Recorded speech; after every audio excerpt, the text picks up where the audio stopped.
Mãe, surgiu uma oportunidade única. Preciso de R$ 480 mil para um investimento. É garantido. Em 6 meses, dobro esse valor. As palavras de Roberto pairaram no ar da minha sala de estar como uma nuvem carregada. Aos meus 73 anos, já vi muita coisa nessa vida. Trabalhei como professora por mais de 4 décadas, economizei cada centavo possível, vivi com simplicidade mesmo quando podia ter um pouco mais de conforto.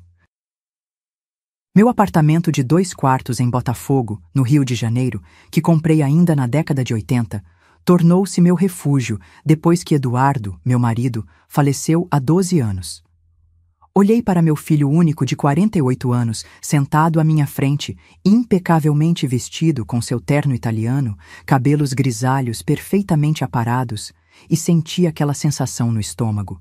A mesma sensação que tive quando ele tinha 8 anos e me jurou que não havia quebrado o vaso de porcelana da sala. Que tipo de investimento é esse, Roberto? Perguntei, ajustando meus óculos de leitura. Minhas mãos, marcadas por manchas da idade e veias proeminentes, tremeram levemente. É um negócio fechado, mãe. Não posso entrar em detalhes por questões de confidencialidade. São investidores sérios. Mas confie em mim. É seguro. Ele sorriu, aquele sorriso que sempre usava quando queria algo, desde criança. Quase R$500 mil, a maior parte da minha poupança de vida inteira.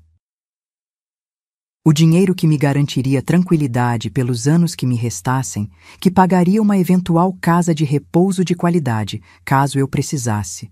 O dinheiro que Eduardo e eu juntamos centavo por centavo, abdicando de viagens, restaurantes e pequenos luxos. Roberto, isso é muito dinheiro, praticamente tudo o que tenho. Minha voz saiu mais firme do que eu esperava. Eu sei, mãe, por isso estou vindo até você. É uma oportunidade única.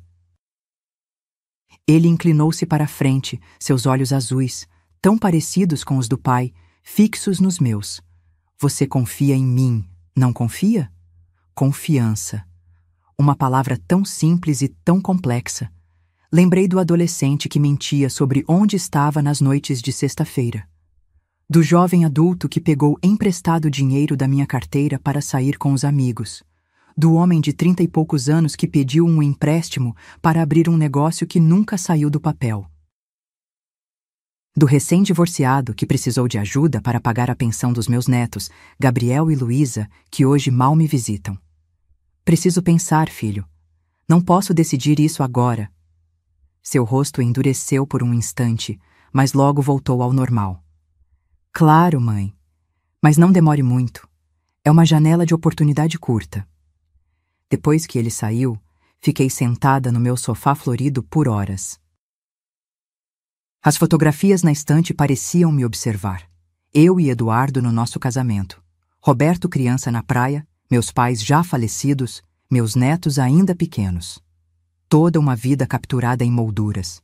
Uma vida de trabalho, economia e algumas renúncias. O telefone tocou, interrompendo meus pensamentos. Era minha amiga Teresa, também professora aposentada. Nos conhecemos há mais de 40 anos, quando começamos a lecionar na mesma escola estadual. Helena, você não apareceu no chá hoje. Estávamos preocupadas. Meu Deus, o chá semanal com as amigas. Completamente esquecido depois da visita de Roberto. Me desculpe, Teresa. O Roberto esteve aqui e acabei perdendo a hora. Roberto? E o que ele queria dessa vez? A voz de Teresa carregava décadas de conhecimento sobre minha relação com meu filho. Hesitei. Ele me pediu dinheiro para um investimento. Quanto? 480 mil. O silêncio do outro lado da linha foi tão profundo que por um momento achei que a ligação tinha caído. Helena, por favor, me diga que você não está considerando isso. Não sei, Teresa. Ele parecia tão confiante. Ele sempre parece confiante. Lembra quando ele queria abrir aquela franquia? E quando investiu naquela empresa revolucionária que faliu em 6 meses? Helena, seu filho tem 48 anos. Quando ele vai parar de sugar o que você tem? As palavras de Teresa eram duras, mas não injustas. Roberto sempre teve esse poder sobre mim, esse dom de me fazer questionar meu próprio julgamento. Mesmo agora, na minha velhice, quando deveria ser eu a aconselhá-lo, ainda me via vulnerável às suas manipulações. Vou pensar com calma, Teresa, prometo. Mas naquela noite não consegui dormir.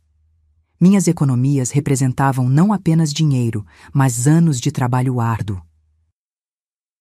Eduardo e eu sempre sonhamos em viajar após a aposentadoria, mas o câncer o levou antes que pudéssemos realizar esse sonho.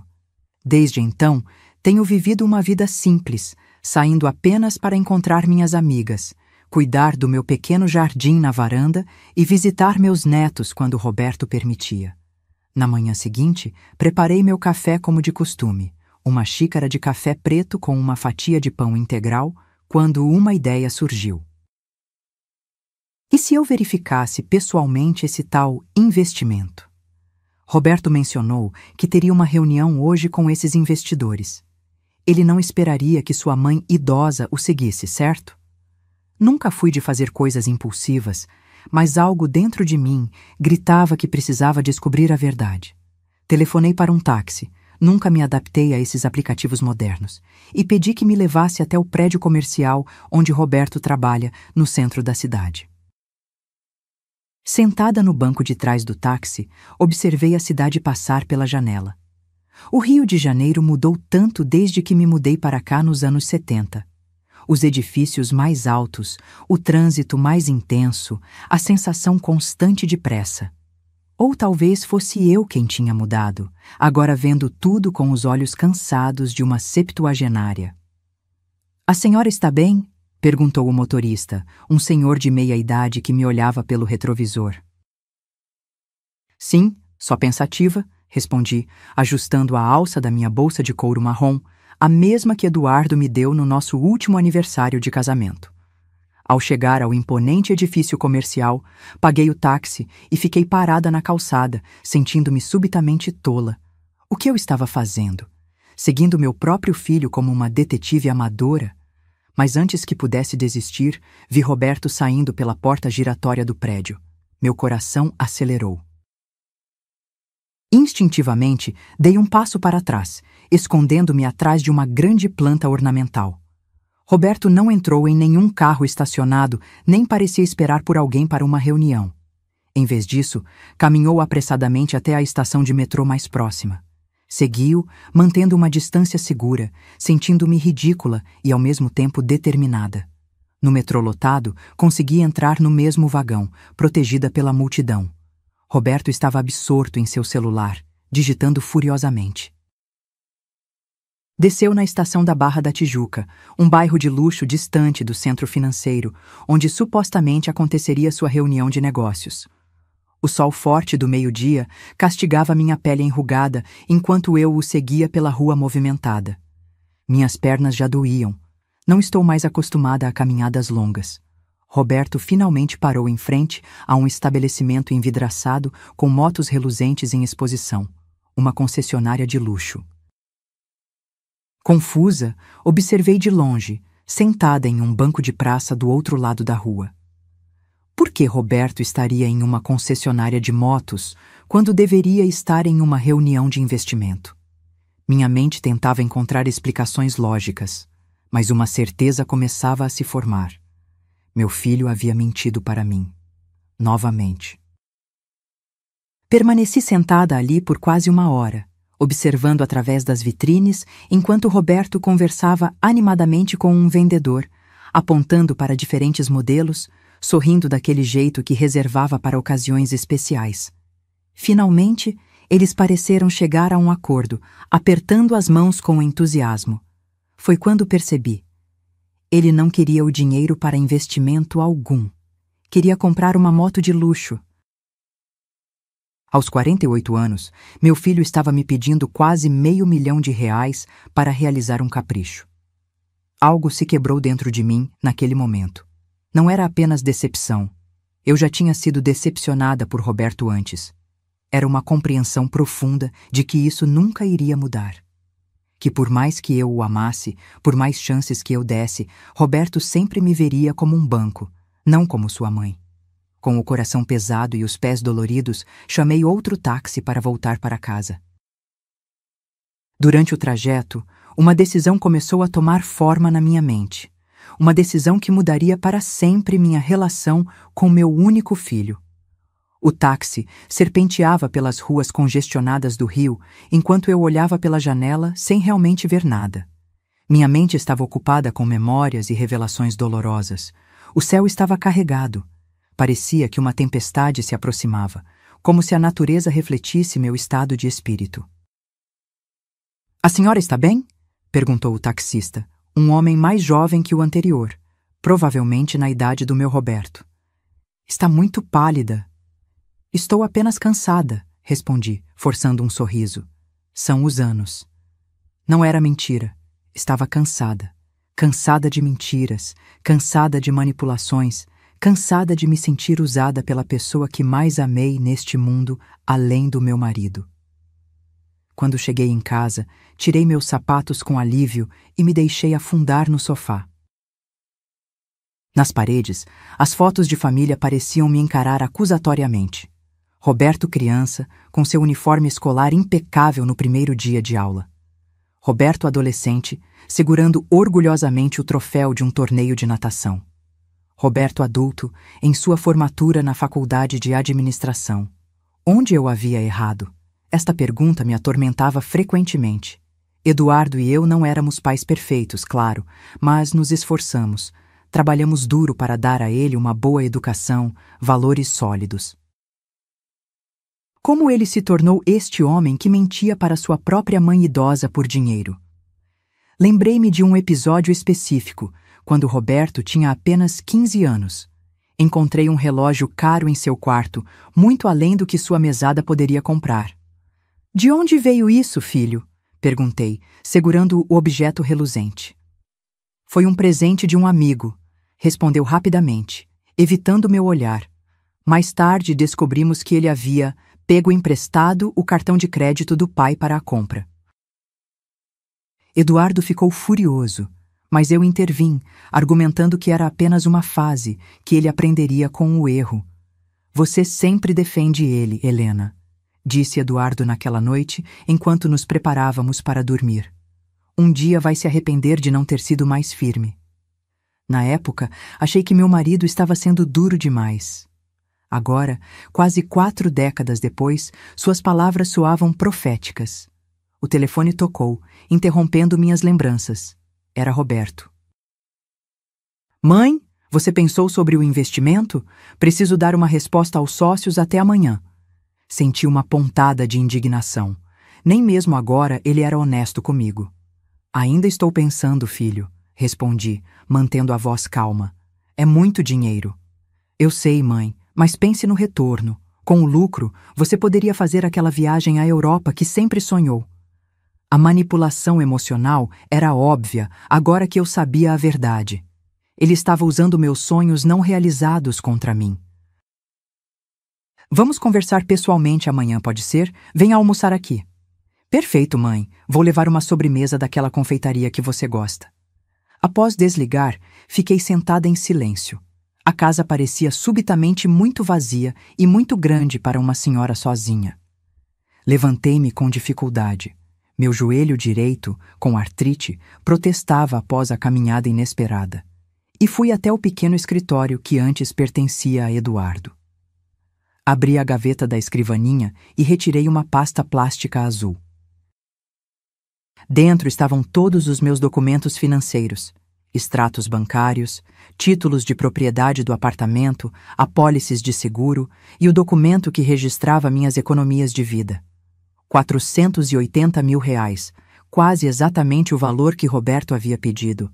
Não era coincidência, ele sabia exatamente quanto eu tinha. Mas como? A resposta veio com uma lembrança recente. Há 3 meses, quando tive uma pequena cirurgia de catarata, Roberto ficou responsável pelas minhas contas enquanto eu me recuperava. Deve ter visto os extratos. Senti uma onda de náusea. Meu próprio filho havia calculado friamente quanto poderia extrair de mim. Telefonei para Teresa, precisando de uma voz amiga. Ele mentiu, Teresa. Não existe investimento algum. Como você sabe?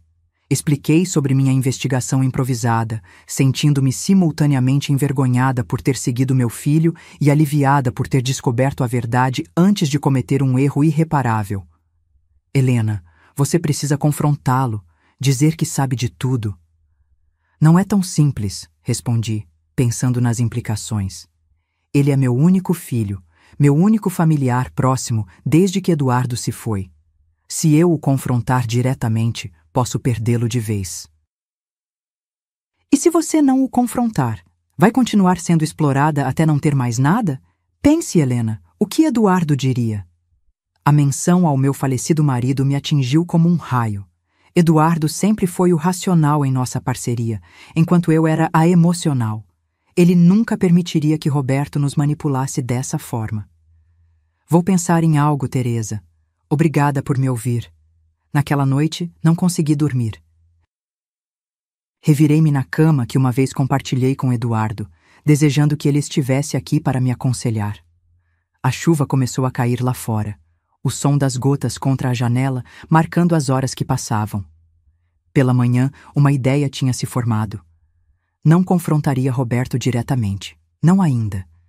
Em vez disso, deixaria que ele seguisse com seu plano até certo ponto. Deixaria que mostrasse sem sombra de dúvida quais eram suas verdadeiras intenções. Preparei um almoço simples para recebê-lo. Arroz, feijão, bife acebolado e uma salada. Os favoritos dele desde criança. Enquanto cozinhava, ensaiei mentalmente o que diria. Roberto chegou pontualmente ao meio-dia, trazendo uma caixa da confeitaria francesa caríssima do shopping. Beijou-me na testa como sempre fazia.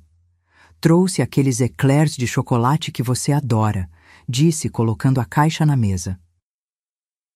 Durante o almoço, Roberto falou animadamente sobre o suposto investimento, criando elaboradas fantasias sobre retornos financeiros e oportunidades exclusivas. Cada palavra era uma punhalada, sabendo o que eu agora sabia. Então, mãe, você decidiu? Podemos fazer a transferência hoje mesmo. Engoli em seco, sentindo o gosto amargo da decepção. Olhei para meu filho, este homem maduro que ainda se comportava como um adolescente irresponsável, e tomei minha decisão. Vou transferir o dinheiro, Roberto. Seus olhos brilharam de uma maneira que não via há muito tempo. Não era o brilho de felicidade ou gratidão, era o brilho de quem consegue o que quer. Mas tenho uma condição, acrescentei, observando cuidadosamente sua reação. Quero acompanhar você amanhã quando for finalizar esse investimento. Quero conhecer esses sócios, entender melhor onde meu dinheiro será aplicado. O sorriso de Roberto congelou por um instante, mas ele se recuperou rapidamente. Claro, mãe, sem problemas. Vou marcar para amanhã à tarde, então.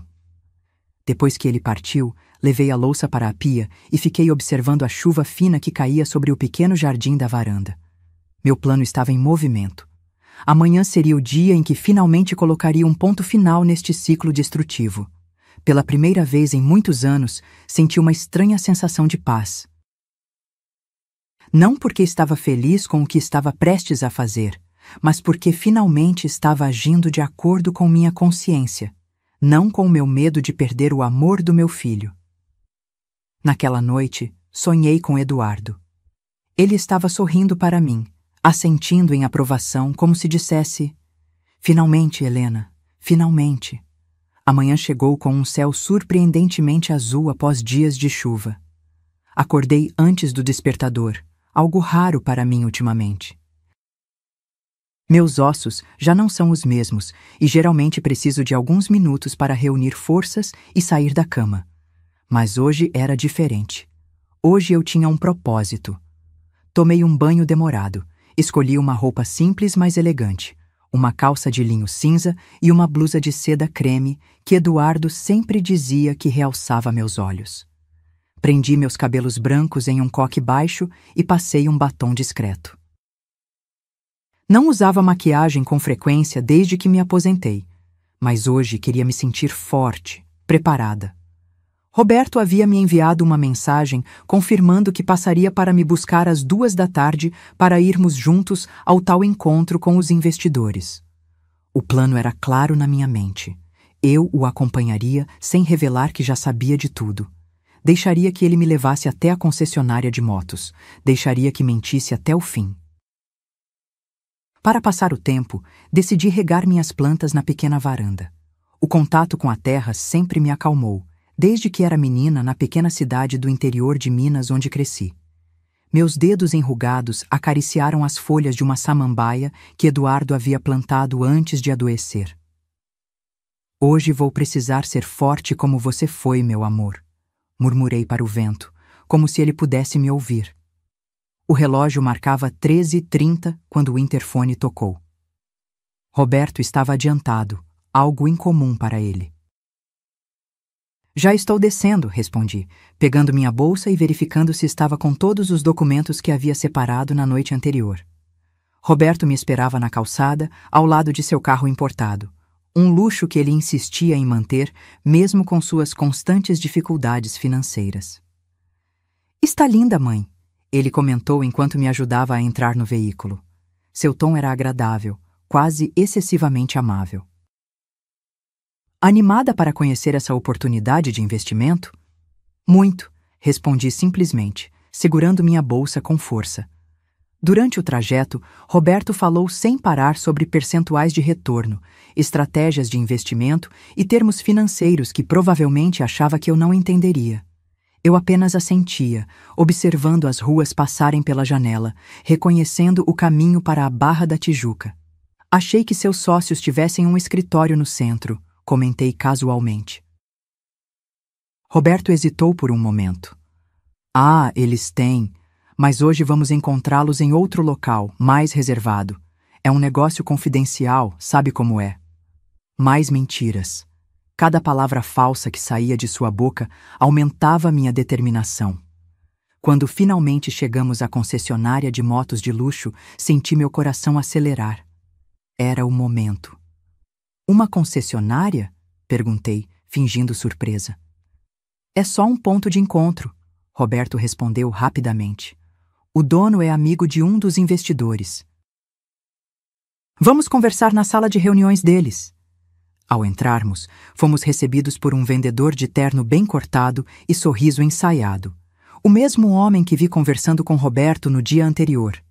Senhor Mendes, que bom vê-lo novamente, e esta deve ser sua mãe, a senhora Helena.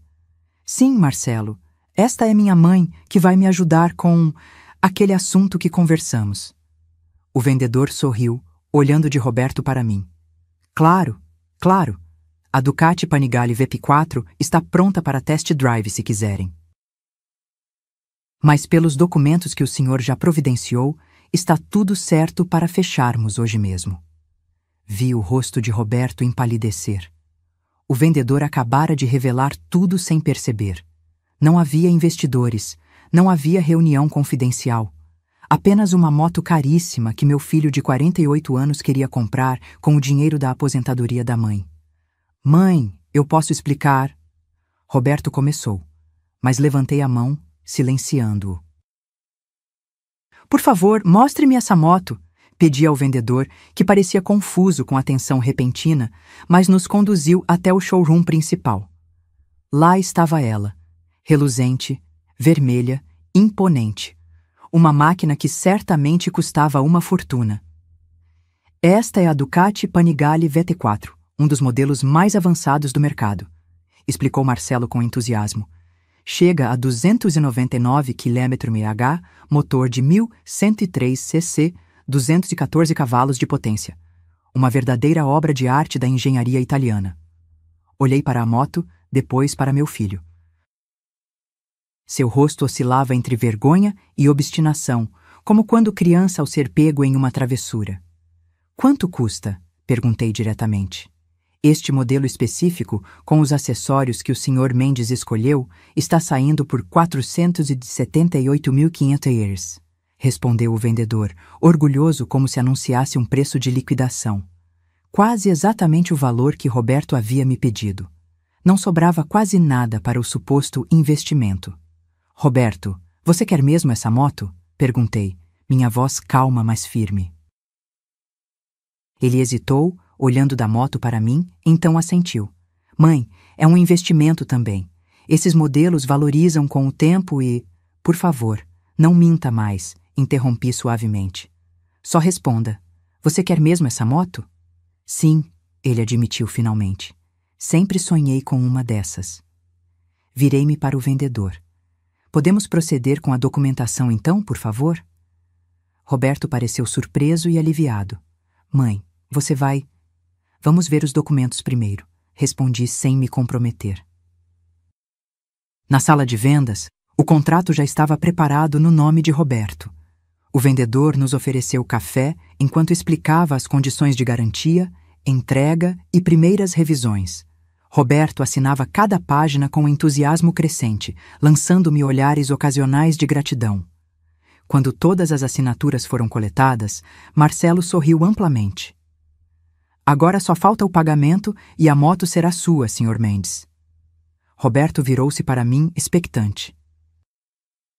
Mãe, você trouxe o cheque ou prefere fazer transferência? Foi nesse momento que endireitei minha postura, ajustei meus óculos e olhei diretamente para o vendedor. A sensação era estranha. Um misto de tristeza, determinação e uma espécie de libertação. Senhor Marcelo, eu sinto muito, mas não vou gastar um centavo com essa farsa. O sorriso do vendedor vacilou. Roberto congelou ao meu lado. Como assim, mãe? Sua voz saiu estrangulada. Roberto me procurou pedindo dinheiro para um suposto investimento. Expliquei ao vendedor que agora parecia extremamente desconfortável. Ele mentiu. Não existe investimento algum, apenas o desejo dele de ter essa moto de luxo. E ele esperava usar o dinheiro da aposentadoria da própria mãe para isso. Senhora, eu não sabia. Marcelo começou a dizer, claramente constrangido. Mãe, isso é constrangedor. Roberto sibilou entre dentes. Podemos conversar sobre isso em casa? Não, Roberto. Chega de conversas privadas que não levam a nada. Chega de mentiras. Você tem 48 anos e ainda tenta enganar sua mãe idosa para realizar seus caprichos. Minha voz permanecia firme, sem elevar o tom, mas cada palavra carregava o peso de décadas de decepções acumuladas. O rosto de Roberto oscilava entre vermelho de vergonha e pálido de raiva. Você não entende. Eu mereço isso depois de tudo que trabalhei. Então compre com o seu dinheiro, respondi simplesmente. Não com o dinheiro que seu pai e eu economizamos durante uma vida inteira de trabalho honesto. Virei-me para o vendedor. Sinto muito pelo seu tempo, Sr. Marcelo, mas não haverá compra hoje. Levantei-me para sair, sentindo o peso dos meus 73 anos em cada movimento, mas também uma leveza que não experimentava há muito tempo. Roberto permaneceu sentado, em choque. Como você vai voltar para casa? Ele perguntou finalmente, sua voz fria. Da mesma forma que cheguei até aqui na vida, pelos meus próprios meios, respondi, e saí da concessionária sem olhar para trás. Lá fora, o sol da tarde ainda brilhava forte. Chamei um táxi pelo telefone e, enquanto esperava, respirei profundamente. O ar parecia mais limpo de alguma forma, como se tivesse removido um peso enorme dos meus ombros.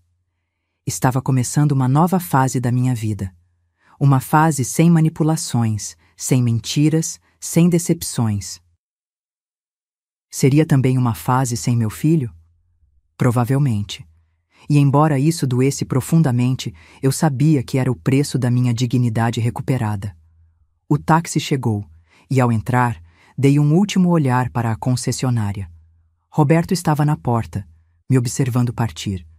Nossos olhares se cruzaram brevemente antes que eu instruísse o motorista a seguir para casa. Está tudo bem, senhora? Perguntou o taxista, notando talvez minha expressão contemplativa. Sim, respondi, surpreendendo-me com a sinceridade na minha própria voz. Na verdade, acho que finalmente está.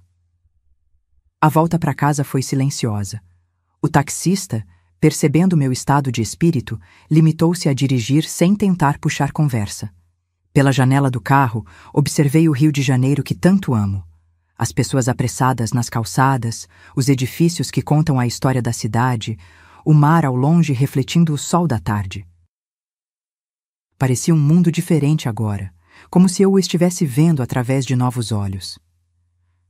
Pode parar na farmácia da esquina antes do meu prédio, por favor? Pedi ao motorista quando nos aproximávamos do destino. Minha pressão arterial provavelmente estava alterada, e eu precisava de meus medicamentos.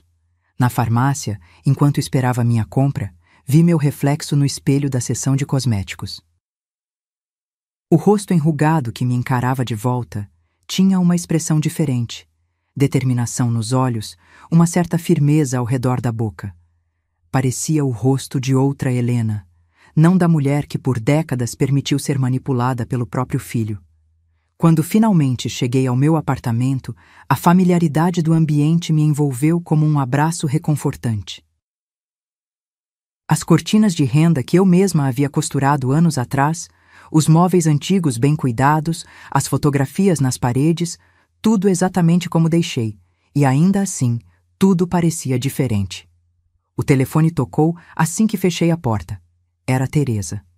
E então, como foi? Sua voz transparecia preocupação genuína. Contei a ela os detalhes do confronto na concessionária, as palavras que troquei com Roberto, minha saída dramática. Meu Deus, Helena! Teresa exclamou quando terminei. Estou orgulhosa de você, mas também preocupada. Como você está se sentindo? Era uma pergunta difícil. Como descrever a complexa tapeçaria de emoções que me envolvia? Alívio, sim. Tristeza, certamente. Mas também algo inesperado, uma sensação de poder que nunca havia experimentado. Estou em paz, respondi após alguns momentos.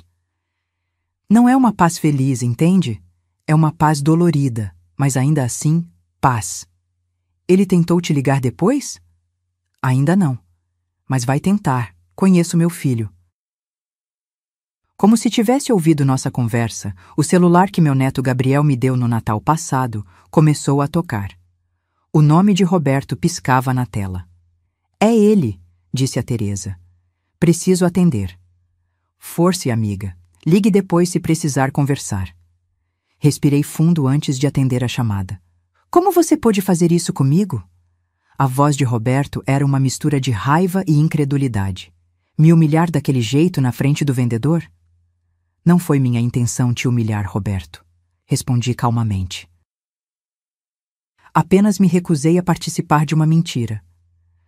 Você nem me deixou explicar. Eu ia te reembolsar, sabia? Com os lucros dos meus próximos projetos. Sorri tristemente, mesmo sabendo que ele não podia me ver. Quantas vezes já havia ouvido promessas semelhantes? Como você ia me reembolsar quase R$500 mil, filho? Com que dinheiro? Tenho negócios em andamento. Grandes coisas estão para acontecer na minha carreira. Você sabe disso. Sempre a mesma história. Sempre grandes oportunidades no horizonte que nunca se concretizavam. Roberto, você tem 48 anos. Já não está na hora de viver dentro das suas possibilidades?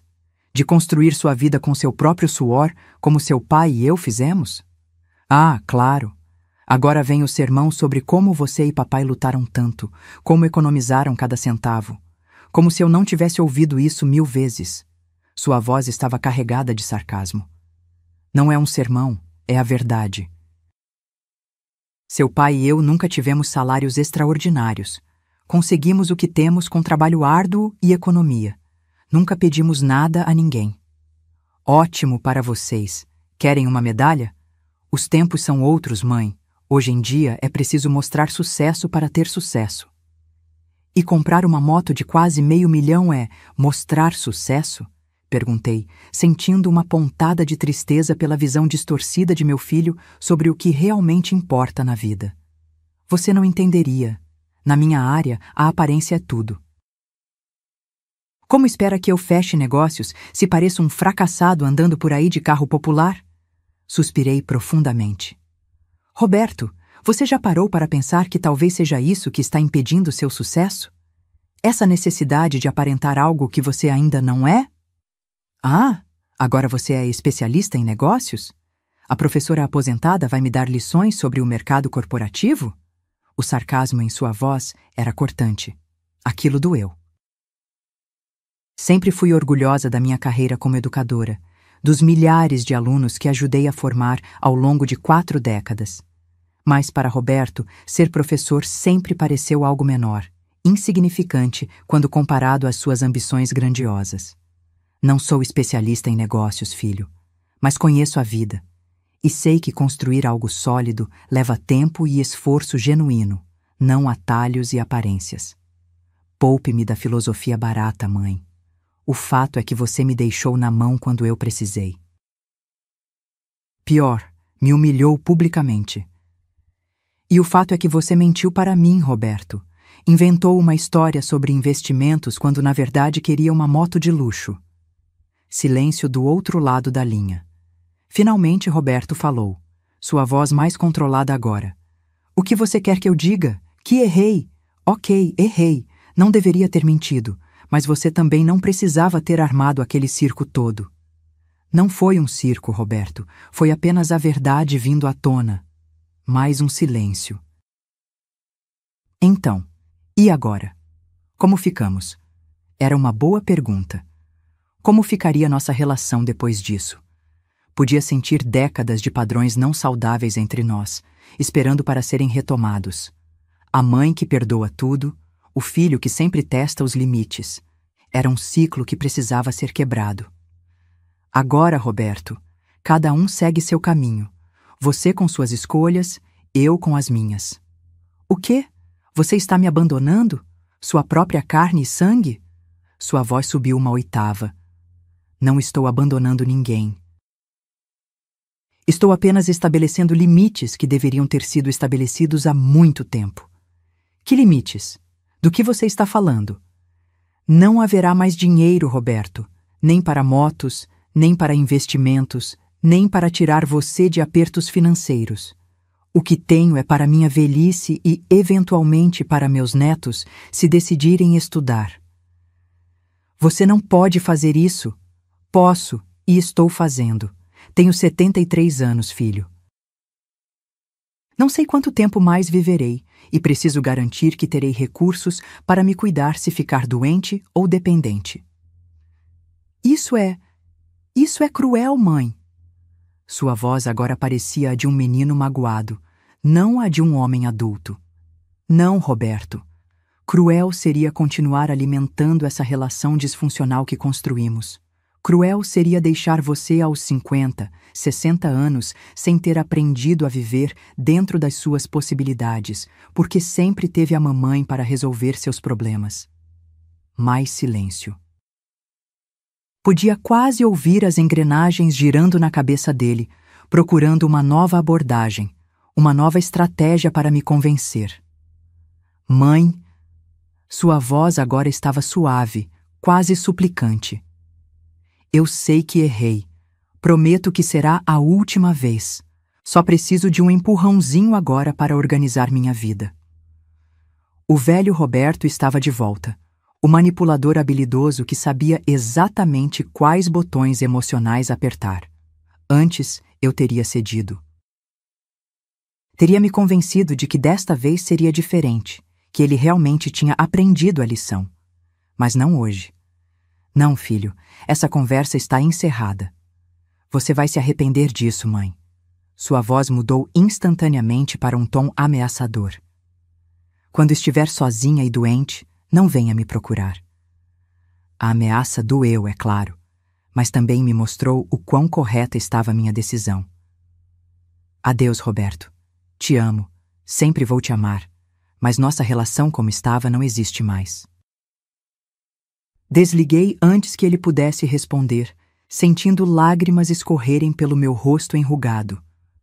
Não eram lágrimas apenas de tristeza, embora houvesse muita dor. Eram também lágrimas de alívio, de libertação. O telefone tocou novamente quase imediatamente. Não atendi. Tocou mais 5 vezes naquela tarde. Deixei todas as chamadas irem para a caixa postal. Quando a noite caiu, preparei um chá de camomila e levei para a varanda. As luzes da cidade brilhavam ao longe, e uma brisa suave balançava minhas plantas. Pela primeira vez em muito tempo, senti que o futuro, embora incerto e provavelmente solitário, era meu para moldar.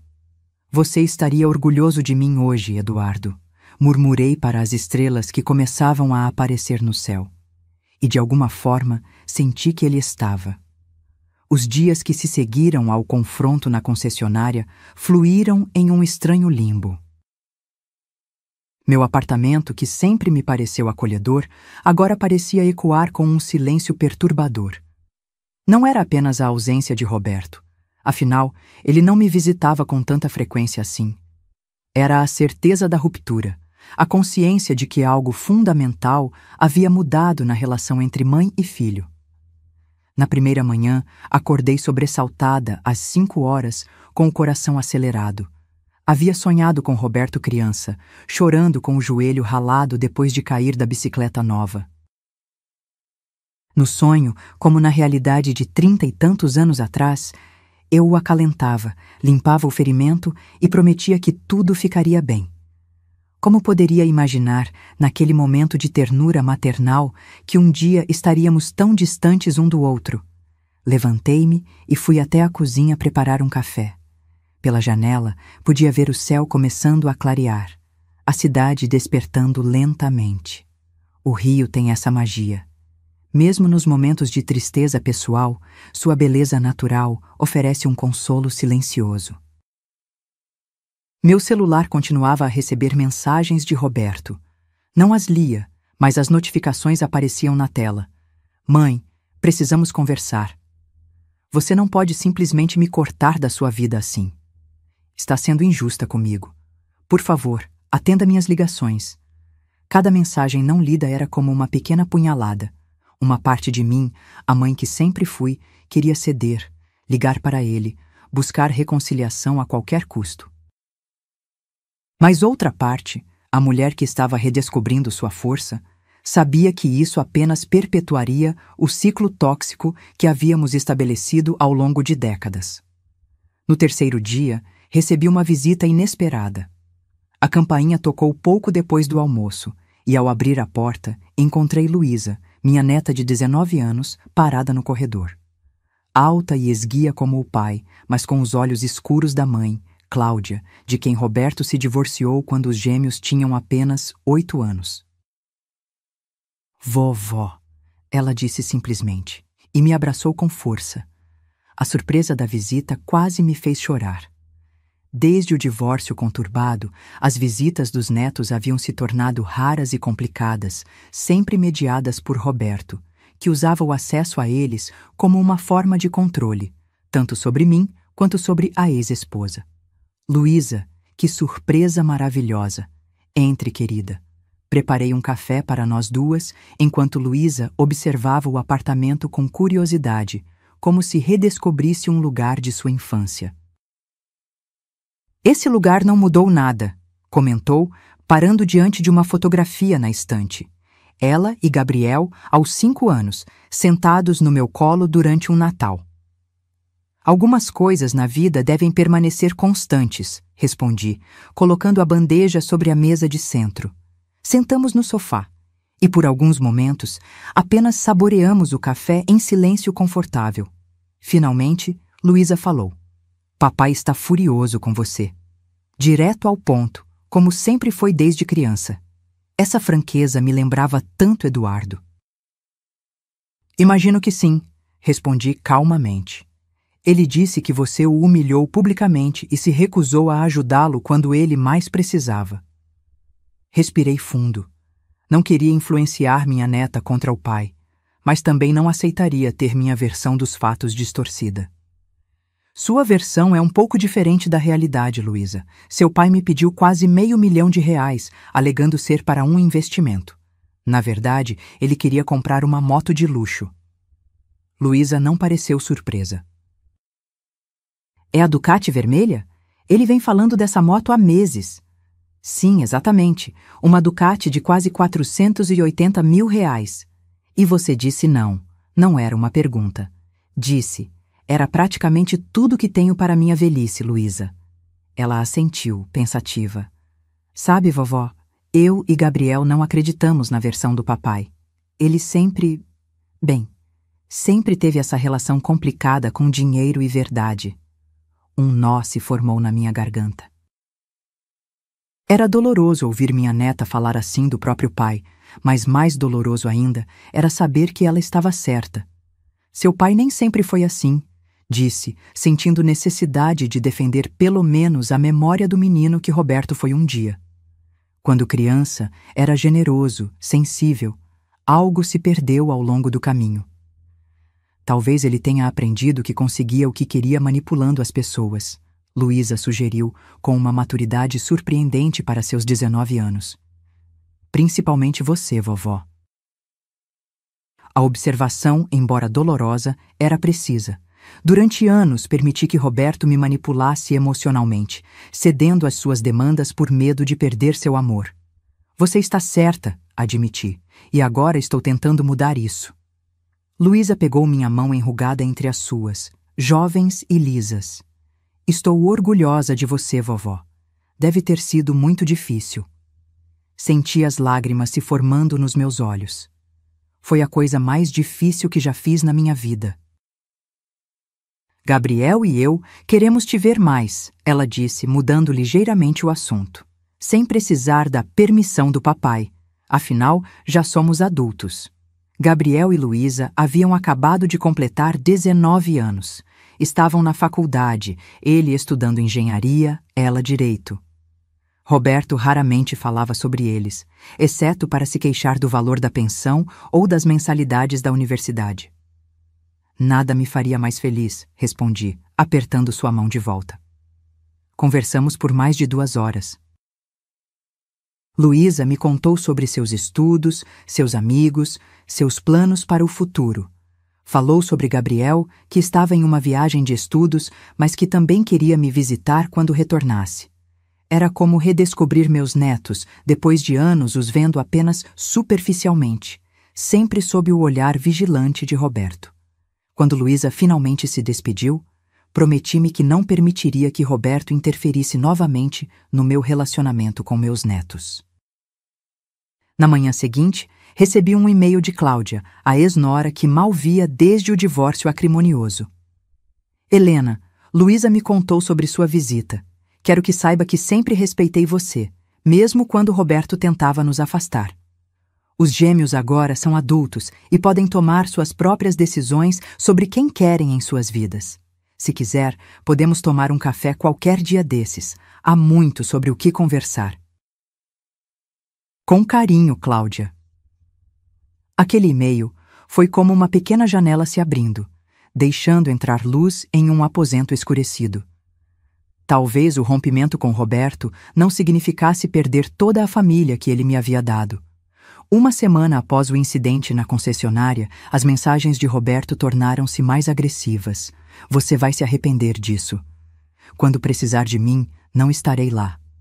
Todos vão saber que tipo de mãe você realmente é.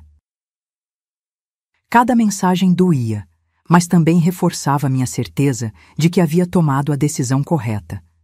Este não era o comportamento de um filho adulto que amava sua mãe. Era a reação furiosa de alguém que perdeu uma fonte de recursos. No 10º dia, a campainha tocou. Era um entregador com um envelope. Dentro, um documento formal. Roberto estava me processando, alegando que eu havia prometido verbalmente o dinheiro e que ele havia feito compromissos financeiros baseados nessa promessa. Sentei-me pesadamente no sofá, o documento tremendo em minhas mãos. A audácia, a absoluta falta de escrúpulos me deixou sem ar por um momento. Que tipo de filho processa a própria mãe idosa por dinheiro? Liguei imediatamente para minha amiga Elisa, que havia sido advogada antes de se aposentar. Isso é absurdo, ela disse, depois que expliquei a situação. Ele não tem nenhum caso. Promessas verbais desse tipo raramente são consideradas contratos vinculantes, especialmente entre familiares. Ele está apenas tentando te intimidar, Helena. O que devo fazer? Contratar um bom advogado. Infelizmente, e não ter absolutamente nenhum contato com Roberto sem a presença do seu representante legal. Aquela noite foi uma das mais difíceis desde a morte de Eduardo. A ideia de enfrentar meu próprio filho em um tribunal me causava uma dor quase física. Onde havíamos chegado? Como as coisas tinham deteriorado a tal ponto? No entanto, em meio à angústia, senti também uma resolução crescente. Roberto havia cruzado uma linha que não podia ser desfeita. Seu comportamento não era mais apenas o de um filho ingrato, era o de um predador financeiro visando uma idosa vulnerável. E eu não seria sua vítima. Na manhã seguinte, Teresa me acompanhou ao escritório de um advogado recomendado por Elisa. Dr. Maurício, um homem na casa dos 50 anos com uma expressão gentil, mas determinada, ouviu minha história com atenção. Senhora Helena, vou ser direto. Seu filho não tem caso nenhum. Isso é uma tentativa de intimidação, pura e simples. Vamos responder com firmeza e solicitar que o juiz indefira o processo imediatamente. E se não conseguirmos? Então lutaremos. Mas confie em mim, tenho visto cada vez mais casos como o seu. Filhos adultos que veem os pais idosos como fontes de financiamento e recorrem a meios legais quando são confrontados. Os tribunais estão se tornando mais conscientes desse tipo de abuso. Abuso. A palavra ecoou na minha mente. Era isso que estava acontecendo? Eu estava sendo vítima de abuso financeiro pelo meu próprio filho? Ao sair do escritório do Dr. Maurício, senti-me simultaneamente exausta e fortalecida. O caminho à frente seria difícil, mas não estaria sozinha. Você vai superar isso, disse Teresa enquanto caminhávamos pela calçada ensolarada, e sairá mais forte do outro lado. Nunca imaginei que aos 73 anos estaria enfrentando meu filho em tribunal, confessei, sentindo o peso da idade e da situação. A vida raramente segue o roteiro que imaginamos, Helena. O importante é como respondemos às surpresas que ela nos apresenta. Naquela tarde, recebi uma mensagem de Gabriel, meu neto. Vovó, soube o que papai está fazendo. Quero que saiba que Luísa e eu estamos do seu lado. Ele não tem o direito de fazer isso com você. Estou voltando ao Rio no fim de semana e vou te visitar. Te amo. Lágrimas escorreram pelo meu rosto enquanto eu relia a mensagem várias vezes. Em meio à tempestade que Roberto havia criado, descobri apoiadores inesperados, meus netos, que se recusavam a ser peões no jogo manipulativo do pai. Naquela noite, olhei longamente para uma fotografia de Roberto na minha estante. Ele com cerca de 10 anos, sorrindo amplamente, sem dentes da frente, segurando um troféu de natação. Onde estava aquele menino doce agora? Em que momento ele se transformou no homem que me ameaçava legalmente? Não tinha respostas para essas perguntas. Mas sabia que, pela primeira vez em muitos anos, estava seguindo o caminho certo. Não apenas para mim, mas também para Roberto, porque continuar alimentando seu comportamento destrutivo não seria amor verdadeiro, seria cumplicidade. Com um suspiro profundo, coloquei a fotografia de volta na estante e me preparei para a batalha que estava por vir. Não seria fácil, mas aos 73 anos eu havia aprendido que poucas coisas valiosas na vida são conquistadas sem luta. 3 meses se passaram desde aquela tarde na concessionária de motos. O outono chegou ao Rio, trazendo tardes mais amenas e ventos suaves que balançavam as cortinas do meu apartamento. Muito havia mudado em tão pouco tempo, não apenas ao meu redor, mas principalmente dentro de mim. O processo movido por Roberto foi arquivado rapidamente, como o Dr. Maurício havia previsto. O juiz não apenas rejeitou as alegações, como também fez uma reprimenda formal sobre o uso indevido do sistema judicial para pressionar familiares idosos. Roberto foi condenado a pagar as custas processuais e meus honorários advocatícios, algo que, segundo meu advogado, provavelmente nunca aconteceria. Não senti nenhuma satisfação com a vitória legal. Como poderia uma mãe se alegrar ao ver o próprio filho humilhado em tribunal? Mas senti alívio. Alívio por aquele capítulo específico ter se encerrado, por não ter cedido à intimidação. Em uma manhã de domingo particularmente agradável, organizei um almoço em meu apartamento. A mesa da sala de jantar, que raramente usava desde a morte de Eduardo, estava posta com minha melhor toalha de linho bordado e a porcelana que guardava para ocasiões especiais. Gabriel e Luísa foram os primeiros a chegar, trazendo um buquê de lírios, minhas flores favoritas. "Vovó está linda!", exclamou Luísa, me abraçando calorosamente. De fato, eu havia me esmerado um pouco mais no visual naquele dia. Usava um vestido vermelho que Teresa me convencera a comprar. "Realça seus olhos", ela insistiu. E até mesmo passei um batom discreto e arrumei meus cabelos brancos no salão do bairro. "Bobagem, querida." "São apenas os bons genes da família", respondi, piscando para ela. Gabriel, mais reservado como sempre fora, me deu um abraço forte e silencioso. A semelhança com Roberto quando jovem era impressionante, mas havia nele uma gentileza nos olhos que me lembrava mais Eduardo. Logo depois, chegaram Cláudia e seu atual marido, Paulo. Nossos encontros haviam se tornado frequentes nos últimos meses, curando velhas feridas abertas pelo divórcio conturbado. Descobri em Cláudia uma amiga que entendia como ninguém as complexidades de lidar com Roberto. Teresa foi a última a chegar, trazendo uma torta de limão que sabia ser minha preferida. "Olha só para você", sussurrou enquanto me abraçava. "Está radiante." A mesa de almoço reunia agora 6 pessoas. Um pequeno milagre para alguém que, meses atrás, comia quase sempre sozinha. A ausência de Roberto era simultaneamente dolorosa e libertadora. Não haviam tido notícias dele desde o arquivamento do processo, exceto por comentários ocasionais dos gêmeos sobre breves encontros tensos. "Ele está morando em Niterói agora", Gabriel mencionou enquanto saboreávamos a feijoada que preparei. "Aparentemente conseguiu um emprego novo em uma empresa de consultoria." "Ainda fala sobre aquela moto?" perguntei, tentando manter a voz neutra. "Não", respondeu Luísa.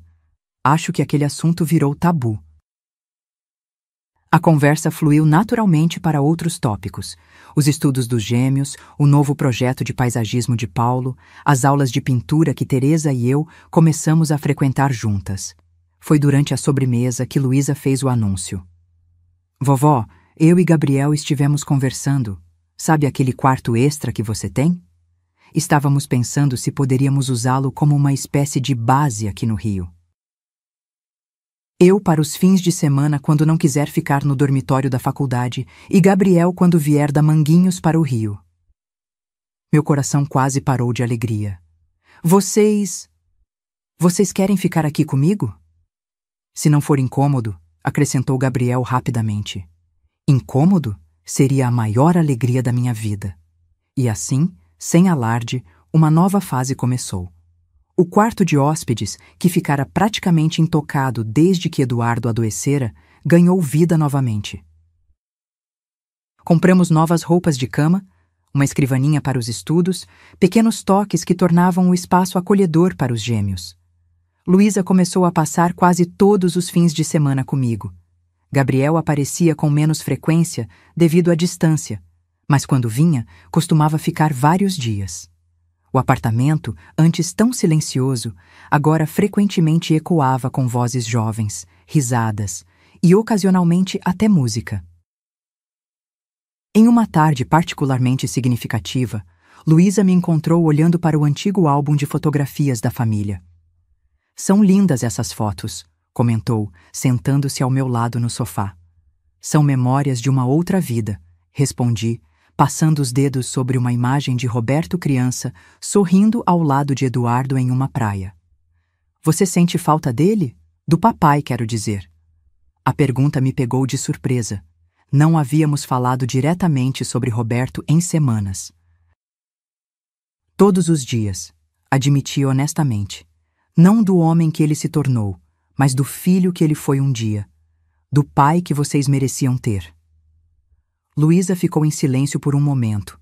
Então disse: Acho que ele sempre foi assim, vovó, só que antes você não conseguia ver. Talvez, concordei, fechando suavemente o álbum. O amor muitas vezes nos cega.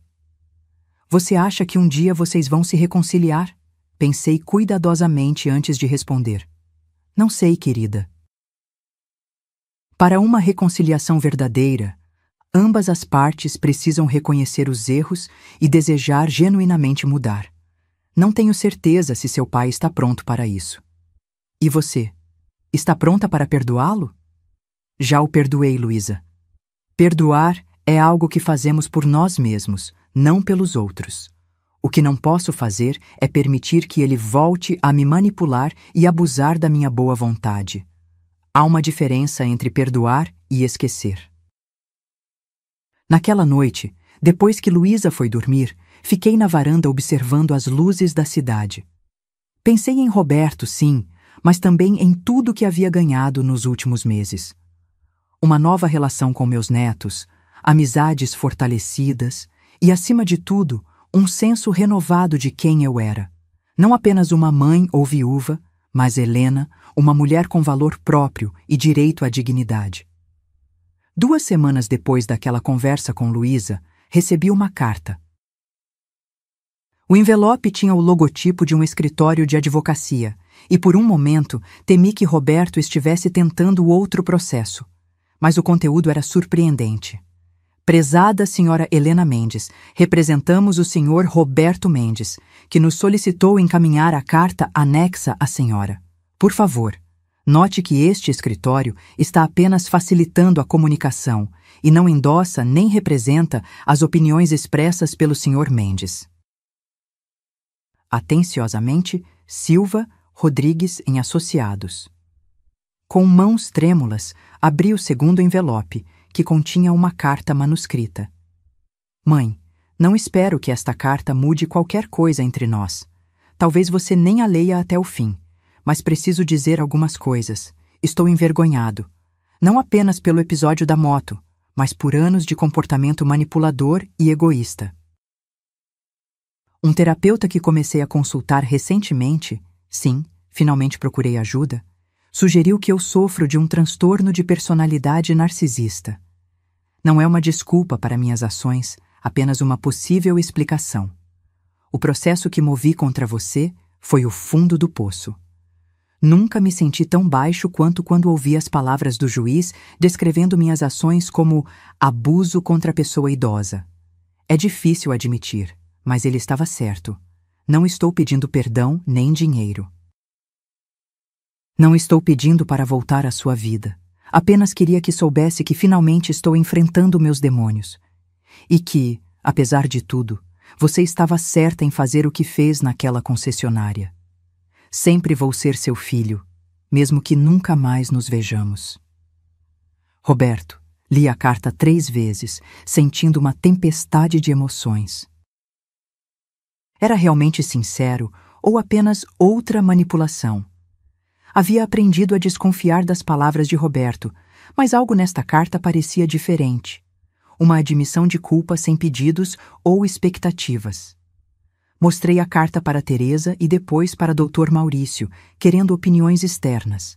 Ambos acharam que havia sinceridade nela, mas me aconselharam cautela. Se ele realmente está mudando, deixe que prove com ações, não com palavras, sugeriu Teresa. Decidi não responder à carta. Não por rancor ou indiferença, mas porque às vezes o silêncio é a resposta mais sábia quando ainda não sabemos o que dizer. Os meses foram passando. Outubro trouxe chuvas e o aniversário de Eduardo, sempre um dia difícil para mim. Novembro chegou com um calor prematuro, anunciando o verão que se aproximava. A vida seguia seu curso. Em uma manhã de dezembro, enquanto fazia compras no mercado local, uma voz familiar me chamou. Mãe? Virei-me e lá estava Roberto, segurando uma cesta de compras. Parecia diferente, mais magro, cabelos mais grisalhos, olheiras evidentes, mas havia algo mais, algo nos olhos, uma humildade que nunca vi antes. Roberto, respondi, meu coração acelerando. Que coincidência, ele disse, visivelmente nervoso. Eu estou morando aqui perto agora. Gabriel mencionou que você estava em Niterói. Estava, mas consegui um trabalho aqui. Um trabalho normal, nada grandioso, acrescentou rapidamente, como se quisesse deixar claro que não estava se vangloriando. Sou gerente administrativo numa empresa pequena. Fico feliz por você, respondi sinceramente. Um silêncio desconfortável se instalou entre nós. Eu queria dizer, começou ele, então parou, respirou fundo e continuou. Eu queria te agradecer. Me agradecer? Por ter feito aquilo na concessionária, por ter me parado. Foi humilhante na hora, mas foi necessário. Ninguém nunca havia me confrontado daquela forma antes. Assenti, sem saber exatamente como responder. Não estou pedindo para voltar à sua vida, ele acrescentou rapidamente. Sei que quebrei sua confiança além do reparo, só queria que soubesse que estou trabalhando em mim mesmo. Terapia 2 vezes por semana, medicação, é um processo lento, mas... Estou orgulhosa de você por buscar ajuda, disse finalmente. Seus olhos se encheram de lágrimas, algo que não via desde que ele era menino. Obrigado. Conversamos por mais alguns minutos. Uma conversa educada, cautelosa, sem as camadas de manipulação que costumavam caracterizar nossas interações. Quando nos despedimos, não houve promessas de reconciliação nem convites para visitas. Apenas 2 adultos, reconhecendo a existência um do outro com um novo respeito. Aquele encontro não mudou magicamente nossa relação. Não houve reconciliação dramática, abraços emocionados ou jantares de família restaurados. A vida não funciona assim, especialmente aos 73 anos, quando se aprende que certas feridas deixam cicatrizes permanentes. No entanto, aquele breve encontro no mercado plantou uma pequena semente de possibilidade, não de um retorno ao que tínhamos antes. Isso seria impossível e indesejável, mas talvez, eventualmente, de algo novo. Algo baseado em limites claros, respeito mútuo e honestidade. Enquanto isso, minha vida continuava a florescer de maneiras inesperadas. Os gêmeos trouxeram juventude e energia para meus dias. Teresa e eu nos inscrevemos para um curso de fotografia digital. Nunca é tarde demais para aprender algo novo, ela insistiu. Cláudia e Paulo me convidaram para uma viagem a Paraty no próximo feriado. Em uma tarde tranquila, sentada na minha varanda com uma xícara de chá, olhando para as plantas que cuidadosamente cultivei, refleti sobre os eventos extraordinários dos últimos meses. Aos 73 anos, quando muitos acreditam que a vida está apenas se encerrando, a minha havia acabado de ganhar um novo começo. Tinha sido necessária uma crise, um pedido absurdo de quase R$500 mil para uma moto de luxo, para me despertar de décadas de comportamento codependente. A dor havia sido intensa, mas a libertação que veio depois foi incomparável. No horizonte, o sol começava a se pôr, pintando o céu do rio em tons de laranja e rosa. Não sabia o que o futuro reservava, se Roberto e eu eventualmente encontraríamos um novo equilíbrio, se minha saúde se manteria, se veria meus netos formarem suas próprias famílias. Mas pela primeira vez em muitos anos, encarava esse futuro incerto não com medo, mas com serenidade. Porque finalmente havia aprendido que o amor verdadeiro, por um filho, por um parceiro, por qualquer pessoa, nunca deve custar nossa dignidade ou autorrespeito. E aos 73 anos, eu finalmente me amava o suficiente para defender essa verdade.